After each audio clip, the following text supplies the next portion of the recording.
Well, hello, I'm Boyd, and welcome to my hometown. When I first heard that Elixir was going to be in Bellevue, I was like, yes, all right. And now that it's here, I'm like, oh yeah, I'm remembering the drawbacks of being in your hometown. One, don't get to hang out as late with people at night because I have to go put the kids to bed. Two, everyone who's staying in the hotel is lucky in that you have a better air filtration system going on. This is the second night in a row I've woken up with sore eyes and kind of a headache. And it's been a weird summer that way. This is our second week of having heavy smoke. First was a couple months ago from fires up in Canada. This is abnormal, but it's what we're dealing with. Okay, so if you saw my talk last year, you have a little bit of idea why I'm excited about Elixir and where we're going. If you haven't, let's just say my background is the intersection of gaming and devices.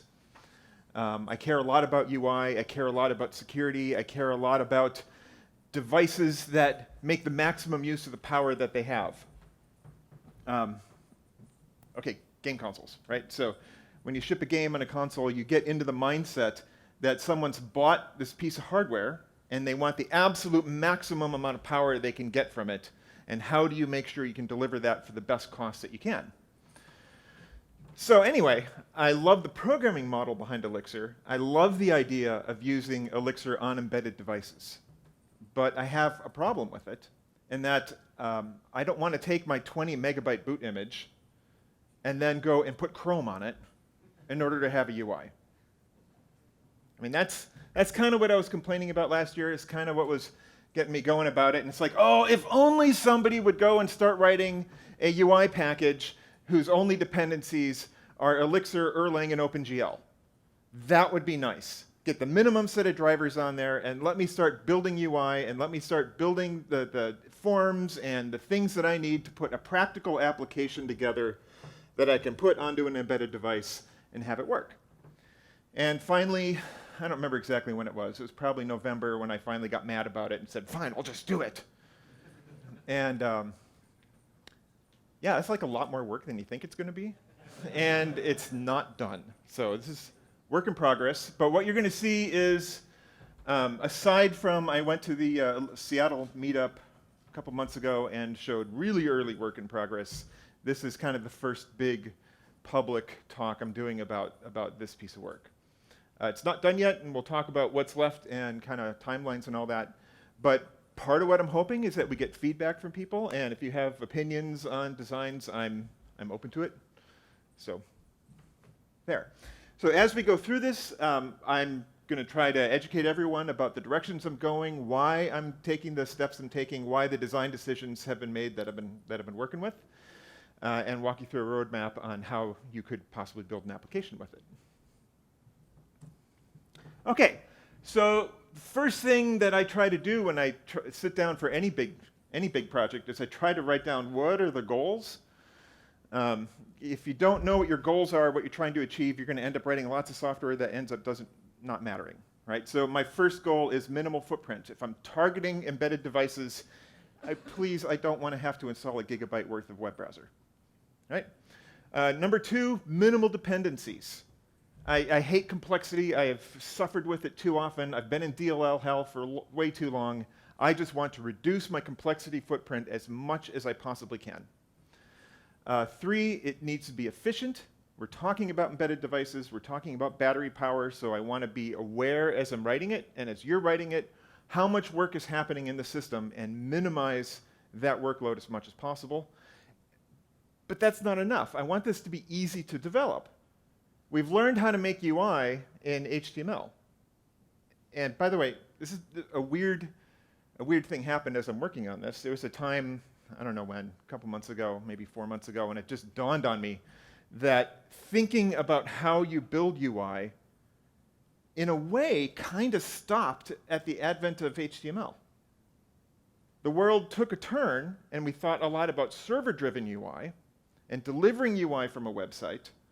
And if you think about the way you put forms that are native to a client that aren't driven by a server, it really hasn't changed. There hasn't been a whole lot of movement in that space since the web and JavaScript and all the other things that came along. Tremendous advances there, but a whole lot less advancement on just pure client-side stuff. So it feels like I've been cracking open a line of thinking that I haven't really addressed in like 10, 15 years, and that was an interesting experience. So I want it to be easy to develop. If you've built UIs in the web, the long-term goal is that this is not the same, but at least it's approachable.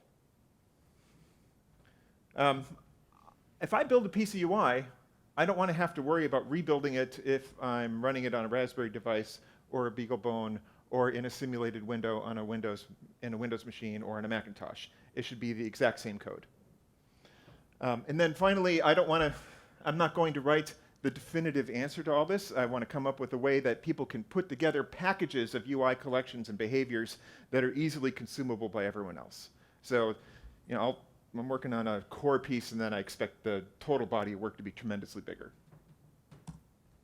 A couple of specific non-goals. You got to know those two, or else you'll end up accidentally solving them and actually regretting it, because then you end up with more that you have to support long term. So certainly, the first one is a big one. I am not trying to have this be the way you build a Macintosh piece of UI or an iOS piece of UI. There's like no attempt to have it be the actual platform controls of any other platform. My only dependencies are Elixir, Erlang, and OpenGL. And you start from scratch. And that means you get to think about, well, what does it mean to do a radio control? Which has also been a little weird. I am not trying to render HTML or JavaScript or any of that world. If you need that, go put Chrome on it. Right? This is not the solution for you. If you need something small and fast and works in a limited space, then this is a great conversation. That does not mean that your code can't go and query a web server and pull down a JSON object and interpret it and then put the values into the form. That works really well. That's a neat way to do it, but it's not the generic bring down a web page, because that's a solved problem. For now, and while you see me, I'll be showing some code and writing some code, and you'll see it running in a window on my Mac.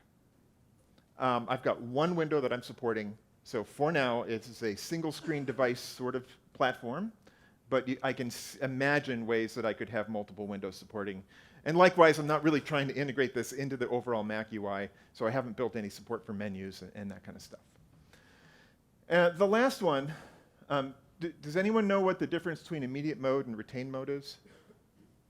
Okay, so I figured I'm probably going to blurt those words out, so let's define them up front. In the graphics world, retained mode is a framework or a system that understands something about the scene that's being rendered.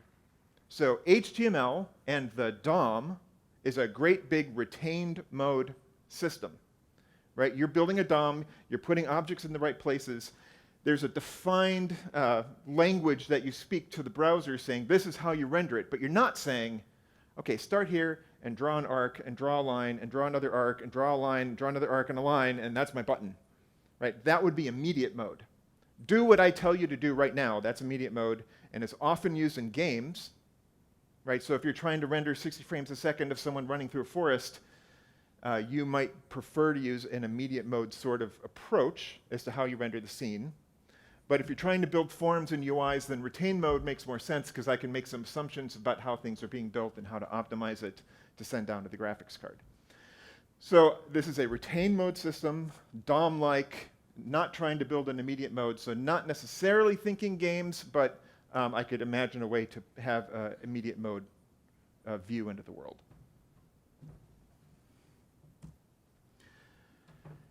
Okay, when you start building a UI system, there's at least 4 major concepts that I figure we should talk about first before I show anything. A ViewPort is the screen. And there's a ViewPort in the code that I may reference. I don't know that I'm going to really go into that module, but the ViewPort would be a module that refers to the screen, or in the case of it running on a Mac, it is the window. This is the piece of code that owns the relationship between what you're trying to draw in Elixir and shoving it down into OpenGL in the right way. So it's that translation layer. The scene is equivalent to a single tab in your web browser. Right? So it's equivalent to a single DOM that is being displayed somewhere. right? The scene in this case is a gen server. It maintains the state. It's responsible for collecting messages as they're happening, reacting to those events. And you should think there's one scene running at a time in one viewport. Your app can have multiple scenes, and you switch which scene is showing in the viewport, but at any given moment, there's one viewport, and there's one scene that's running. Within the scene, there's a graph, or in the gaming world, we would say a scene graph. The graph is a tree of objects that have a relationship to each other. There's a draw order. The one that gets drawn first will be overwritten by the one that's drawn above it second. And it is a hierarchy of things. And this is like the DOM. So if you're familiar with the DOM in HTML, then the graph should be a pretty approachable topic. Inside of the world of the graph, I've defined at least 3 major subtypes. There's primitives. Those are things that can actually be drawn, and there's like 2 handfuls of them. There's lines and recs and text, rounded rectangle, triangles. What more do you need? Right? You can build everything out of those. There's styles. A primitive style is something that the graphic subsystem knows how to use to modify one of those primitives. And we'll go through these in a little more detail. So for example, I'm drawing a line. The style of the line is what color should it be? Right, it's still a line, but now I've put colors on the 2 endpoints, and the graphics card knows what to do with that. Templates is a collection of those primitives that is a thing. So for example, a button would be a template because there's a rounded rectangle with some text above it. Right, it's a little mini graph. We'll go into that. And then messaging is, well, as events are happening, as the user is interacting with it, how do you think about those events bubbling up toward the tree and handling those events and taking actions on it? Okay. We'll go through these a little bit again, a little bit of repeating, but I want to make sure we're on the same page about these. Viewport, 1 per screen, handles the actual draw commands. In this case, there's a port that it's talking to that me and a friend of mine, Frank Savage, have written. The port is written in C. It handles talking directly to OpenGL, and its interface to the Elixir world is the ViewPort module. So the ViewPort's responsible for managing that port and exposing the activity up. The scene, one per page. Each page is a scene, 1 per viewport. We talked about that.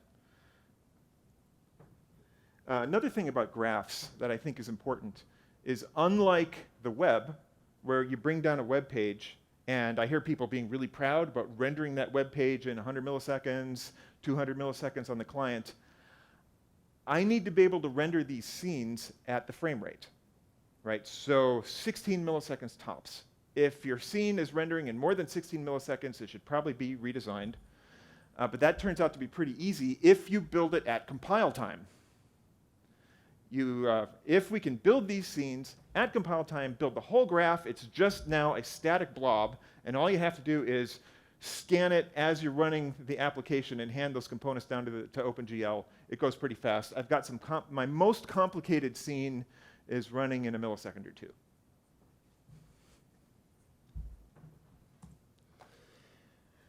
Lots of primitives. You can put IDs, you can put tags on them. This was an interesting bit. In the DOM, when you're doing a search down the graph and you're trying to find an object that you want to address, how do you find it? You can put an ID on it, you can put a class on it. What do those things mean in an Elixir type world? Those were interesting struggles. In a purely functional world where your graph is a thing, in this case it's a tuple, and I've written this at least 6 different times, right? So you start with, you think, oh, this is going to be a graph, it's going to be nested tuples all the way down, until you realize, A, you're randomly accessing items that are 2/3 of the way down the graph constantly, and then you need to build inverse matrix, so you have to go backwards up the graph. Oh! So a little bit more than you probably want to know. The graph itself has got a map. Each primitive has a unique ID, so you can get random access to any primitive anywhere in the map. But the nodes, the ones that are the equivalent of a div, those have a list of the other IDs of the primitives that they refer to, that kind of thing. So if you see me talking about those, hey, just feel free to raise a hand and ask a question. Okay, so IDs can be put on primitives. Those are searchable very quickly. So when you hear me say ID, I've got a separate map where I track those developer IDs to a unique ID. So if you say, hey, I want to change every item with this ID on it, the lookup is really quick. If you want to put a tag on it, you've got more flexibility as to what you can have a tag, but now you're going to do a search through the graph to find it. And there's different cases where they're both appropriate. Styles, good examples, colors, border colors, line width, that kind of thing. Interesting rule I had to come up with. One type of style per primitive. If you put a color on a primitive and then you put another color on the same primitive, the second one wins. Okay.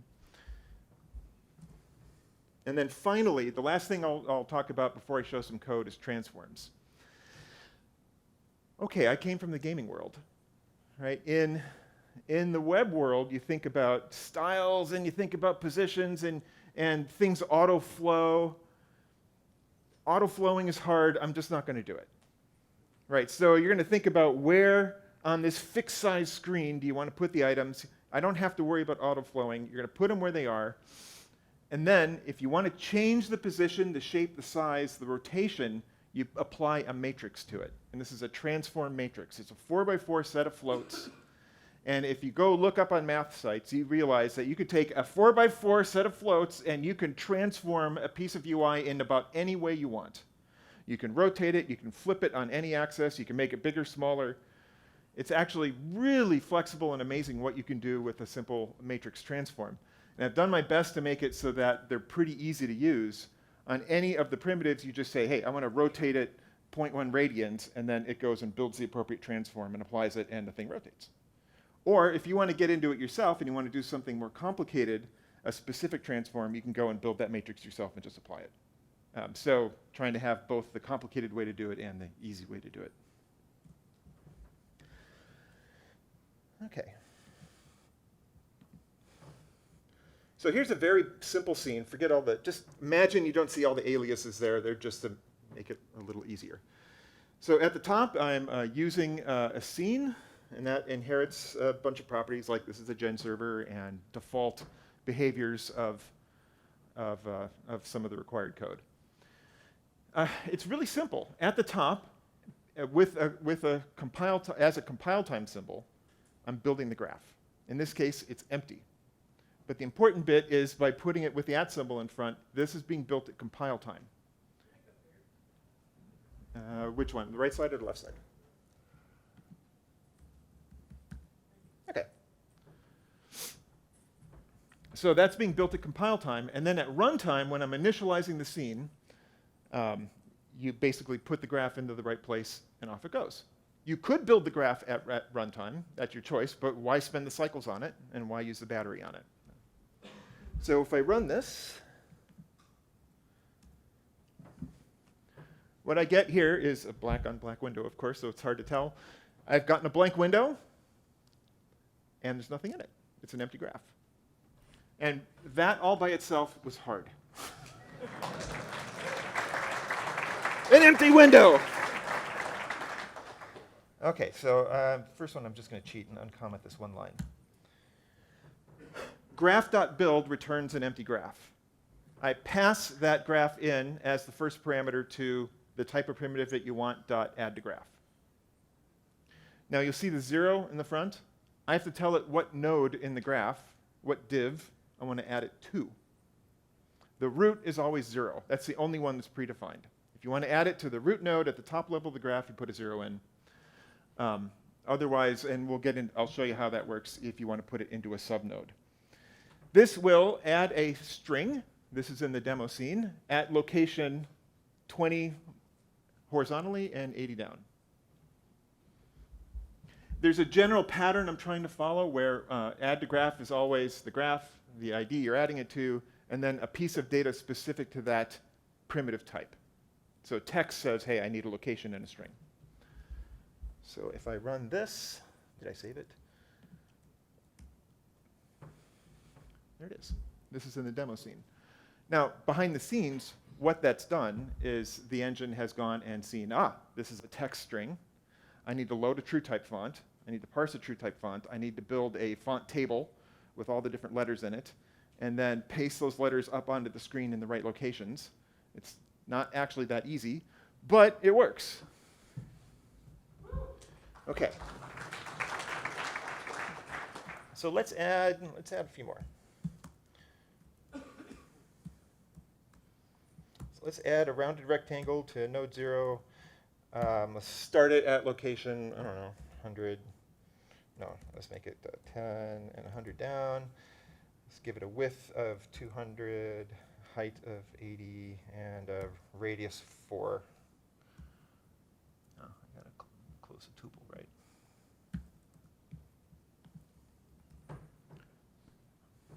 Okay, so that added a rounded rectangle, and I think I'm off the screen a little. Oh, it's just really small. Let's make it a little more obvious that this is off the edge.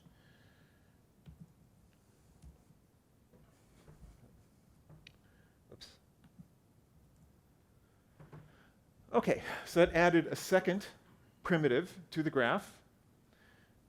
I told it to move down. If I had left it at 0, 0, it would have overwritten the text string because it's second in the second thing being drawn. The default color in this case is white. You can see the little rounding of the edges. I suppose I could have made the radius a little bigger.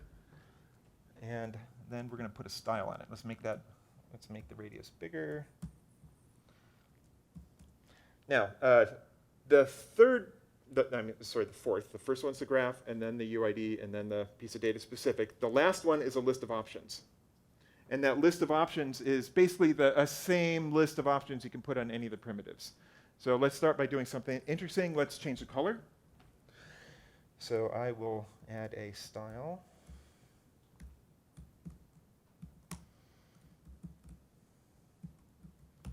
Pick a color. Blue?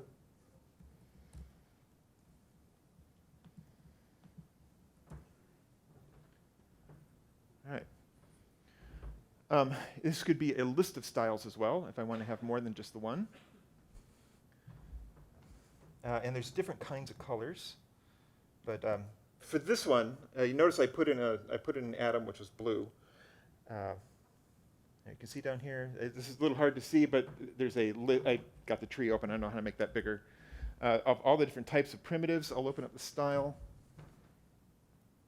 These are all the different types of styles. And in the color style, I just copied in all the web standard colors with the right values. So you can refer to them by name, and off you go. And by the way, matching works beautifully for this kind of thing.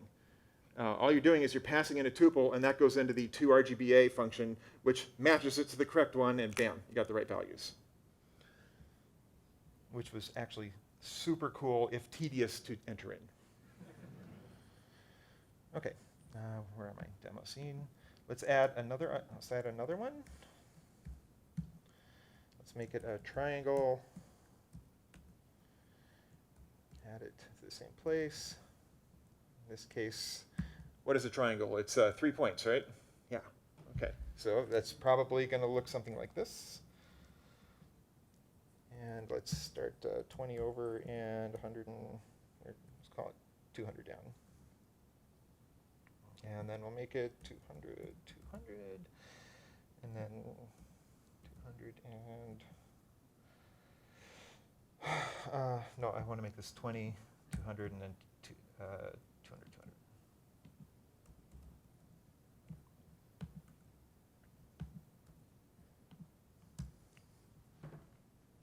No, didn't work.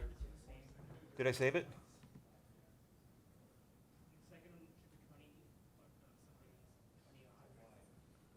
Oh yeah, look at that. That's not right. 200, 200, and then I want to go 20 down.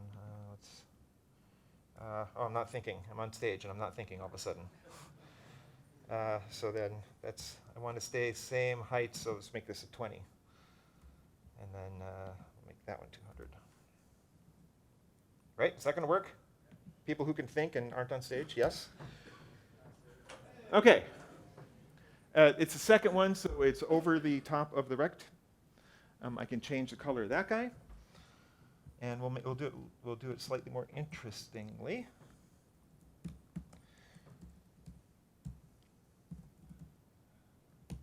Okay, color 3. Triangle's got 3 points. I should be able to put 3 different colors on the 3 different points. It's smart enough to know if I were to say a color in red, the entire triangle becomes red. If I put a color 3 on it, I should be able to do interesting things. So let's make it red.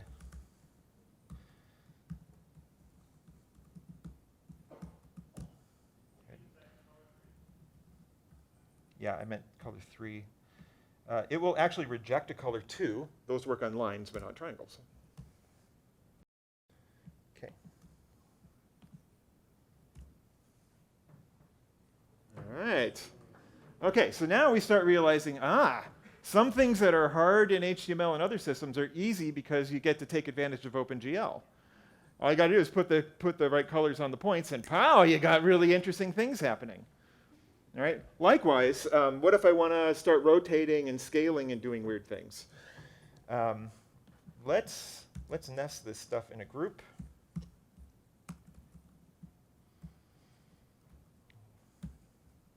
Now this one takes a callback.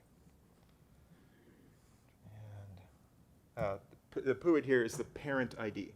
So I'm going to create a new node, a new div group in the graph, and I don't know its unique ID. I only know 0 because that's the root. I want to put these underneath that one. But that's okay. The callback is going to give me the unique ID of that new node.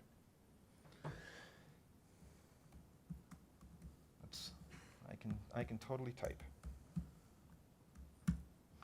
And I'll take these, bring them up here, nest them in. Okay, let's see if that compiles. Did I save it? Oh, wait, I also forgot to tell it which node to put it under.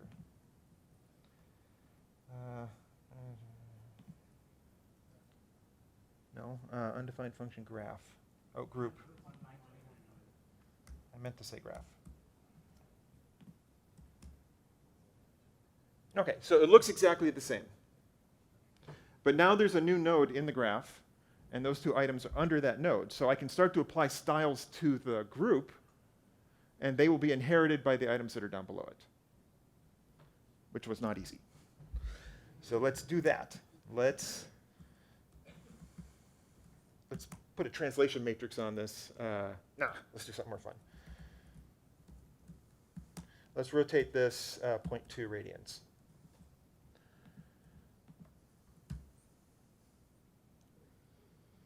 Okay.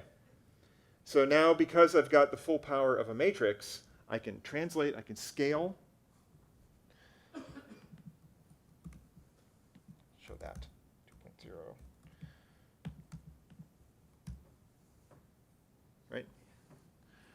So now it's really easy. I can have a piece of Elixir code that instead of going and necessarily changing a cascading style sheet, I'm changing styles that are on primitives, but they could also be on that group node. And I can say, hey, I'm going to make this twice as big as it was. And that's just a scale transform, making it twice as big. I can go, you can make it smaller, you can make it bigger. You can apply a scale and a rotation at the same time. Although sometimes those things don't work quite the way you expect.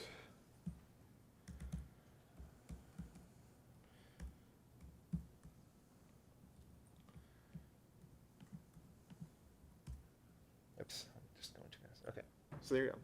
I added a rotation to that group of objects. Now they've both scaled and they've rotated. OK.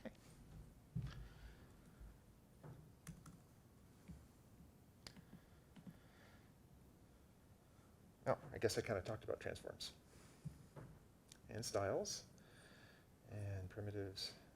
Oh, I'm going backwards, no wonder. OK, so a template. Putting a triangle in place, putting a rounded rectangle in place, that's all nice and dandy. It's not going to make it easy to make a piece of UI. You're going to put thousands of things into a little graph and start worrying about how to do it. So what you really want is a way that I can make little subgraphs that are kind of baked and ready to go. That could be like a button. And then I want to be able to say, in my real graph, hey, can you please like stamp a copy of that subgraph in the button, and maybe another copy, and then it all starts working. So that's what a template is. At the bottom, you see it also can include messaging and behavior, and we'll get to that in a sec. I'm so not watching the time. I don't know how I'm doing. OK. Let's show that. So in my little test app, I've built a template called a navbar. This navbar builds just a bunch of buttons. And those buttons are also templates. Sorry, so I've got a template that includes a bunch of templates to make a new template, which has got a completed graph in it. And this is where those unique IDs become really important. When I'm defining my template, I can say, put it on the root node, and that's 0. But later, when I stamp it into the real graph, all those IDs change. So you want to refer to it by the parent ID, not by a fixed number. It also means when I stamp it in, all I have to do is say, I can just increment all those numbers in it, and it all sorts out nicely. So if you want to see what the button itself looks like, that would be here. So the button just basically puts a rounded rectangle and some text, and then puts an event filter in, which we'll get to. So let's click that. Wait, I want to come back here, up to the demo scene, and we'll undo this one. OK, so this is going to add that nav bar at the front of my graph. OK. All right, now I've got 4 buttons, and they're ready to do something. So let's see, what does that mean? So hopefully messaging is next. Yes, it is. Good.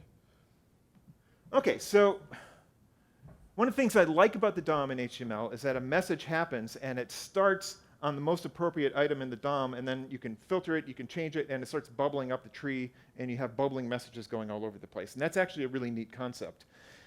And it turns out that the Elixir Erlang world is really good at this, right? You've got a gen server, and it knows how to collect messages. If only there was a way to tag it to the appropriate thing that got clicked on or whatever, right? A mouse down should be a message that you handle input on, or your handle in your gen server, and then you can go and start doing things. And likewise, a mouse event, as long as you know which thing got clicked on, I can transform a raw mouse event into a click. And that's exactly the system that's been built. So user inputs happen. They are collected at the ViewPort. The ViewPort doesn't understand the graph, but it can generate raw messages. It understands how to generate key events. It knows how to generate mouse events. And then through a little bit of hand-wavy magic, it looks up, it's called an inverse transform, and figures out which items have been clicked on, and then sends the message to your graph tagged to the to your scene, tagged to the appropriate primitive in the graph. Yeah. Yeah. Yeah. Yeah. Inverse transforms. I'm probably saying this slightly wrong. The inverse transform is used slightly later, but it is a matrix inverse transform. OK, and I'll show you that in a sec. OK, so once you have the buttons, then once you have those messages flying around, if we go, let's go to that nav bar again. So I'm building. What's happening is I'm building the graph. I'm putting stamping in copies of my template, and then I'm adding an event filter. The event filter is a notation on that node that says, hey, when an event happens that's keyed to this node, call this function on this module. And it's a predefined API signature, and you can see the first one down there. It's the filter input, and I'm using matching now, so I only care about certain kinds of events. I want to know when a click has happened on an event with that ID attached to it. Right? You can see the IDs are being passed in. Just like I pass in that style and put a style on an item, that's how you put an ID on a primitive. So when a click has happened on that ID, call this code, and I don't care about the rest of the parameters in this case. So now I've gotten that click. I can put a little blurb out to the command line, and then I call the ViewPort set scene. Remember I said there's multiple scenes, but the ViewPort can only have one. All I have to do to change which one's playing is call, hey, ViewPort, run this scene. All right. So let's see that in action. So if I click up here on this one, the simple one, which is actually now no longer simple, it changes the scene. And we'll look at this scene in a sec, but this scene has been, this is the place where as I'm building out form style UI, I'm kind of playing with it here in this particular one. So with this scene, you can see I've got a text string just like I had before, and then I've got a radio group, and I've got a checkbox, and I've got a couple sliders. And those are all wired up, so I can do things like this. And messages are flying around, mouse events are flying around, they're getting transformed into clicks.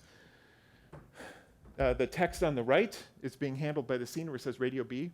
The scene is catching that value of the radio group change and setting the text in the right way. Same thing happens with the checkboxes. And now the hardest one, and I'm not kidding, I had to rewrite a big part of this, of the way events are being handled to make this work. The slider. And this is hard because notice the cursor is going outside of the area of the slider. So what's happening in this case is the mouse event happens, and I spin up a new process to track the mouse. That process is spun up with the initial conditions of where it was clicked. It tracks the mouse as it's going along, and as soon as you let go, it decides what kind of event should be fired off and fires that off to back to the scene in the appropriate space. That's the way user input should happen, right? And I was working on an iOS app, and I'm having crashes because I'm on the wrong thread, and I was just screaming, and I'm like, this should be a separate process, and I just want to collect the messages. And that's the way that works. So let's take a look at that. So the simple scene. The first couple lines are familiar. I start building a graph. I add the nav bar, add a little piece of text. Here I'm adding the radio group. Now I could have just added the radio group directly, right? But I wanted to hook it up to this little piece of text here so I could see what the value's been set. And if I move those up and down, I wanted to be able to just put those transforms on the group. So I nested them into a group. Here's a little checkbox, same idea. Here's the numeric slider. Now the numeric slider, right here, these are the extents of the slider. When the slider's all the way to the left, it's 0. When it's all the way to the right, it's 100. You can make it 20 to 60, negative 100 to 2,000, I don't care. And as in this 300 over here is the width. So as I'm moving the slider, it's interpolating between that 0 and the 100 value. But down here, this is interesting. Instead of 0 and 100, I'm passing in a list of atoms. Right, well, we've got Elixir and we've got functional stuff, so why not, right? If you've got 7 items, and it's sort of like a select control at this point, but not quite. You got 7 items and you want to let the user pick between them, why not throw a slider up there that understands there's 7 things that could be, and let's just jump between them. So that's what this bottom one does.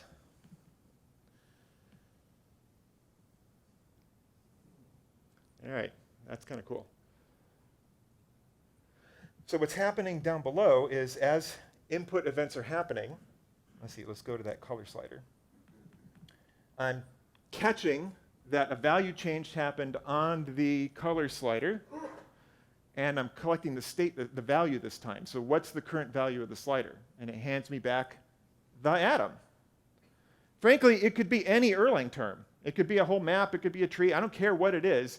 You give me a list of terms, and the one that's been selected in the slider is the one that gets returned. Then I call scene modify, because I want to modify one of those primitives. And notice I'm asking it to modify the color out. So it was tagged, it was given the ID of color out. It calls me back with that primitive in a function, which I can then modify and return. And thus my graph has been transformed. That took a bunch of iterations to come up with a model that felt right.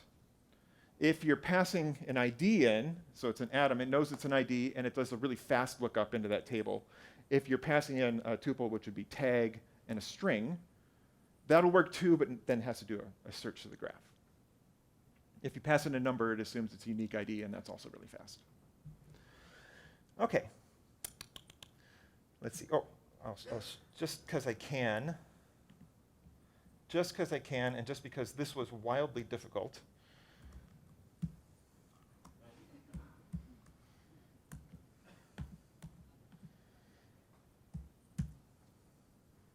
Oops. OK. Yeah, I had to go deeper into the math to make this work. Right, so, but this is an important point. So items may have been transformed by putting translations on them, rotations, that kind of thing. In order to know where to put the button on the slider, you have to take it back to the local coordinates of that item. That's where the inverse transform comes in. And you can see the result is that it just works.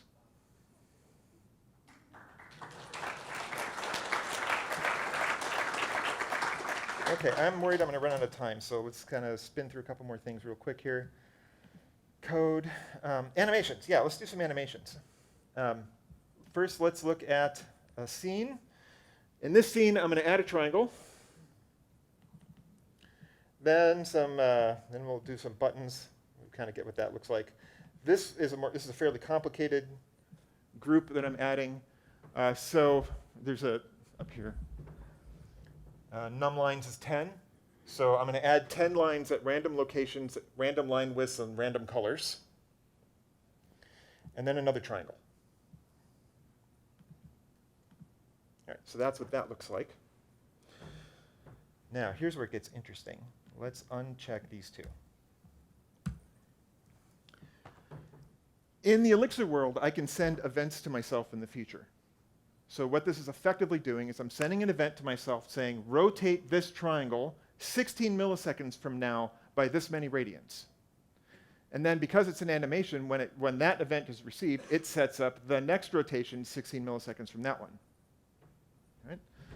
And the result is,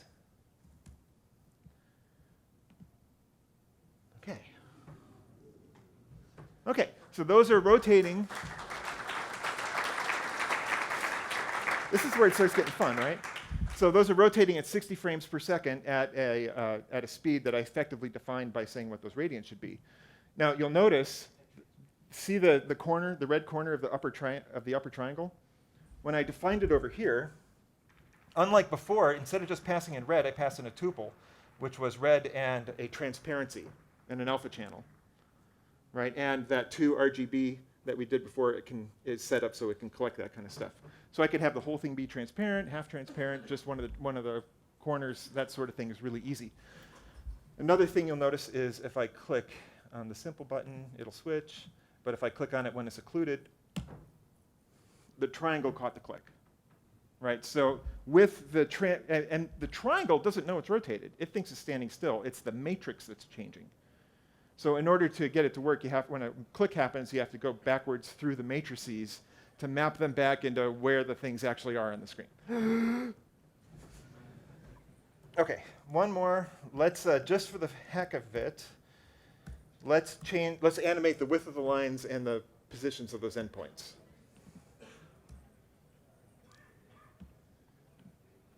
All right. By the way, down here at the bottom, the draw time and the update the update is how long is it taking for the C subsystem to interpret the updates coming from the Elixir. And you can see it's being measured right now in the microseconds, even though there's a lot of animations happening. The total amount of draw time for the scene, which includes, oddly, the slowest part of it is erasing the window before drawing everything again, is we're up to 1.2 milliseconds now. And if I were to change this to, let's change it not to 100. Let's go to 500. 500.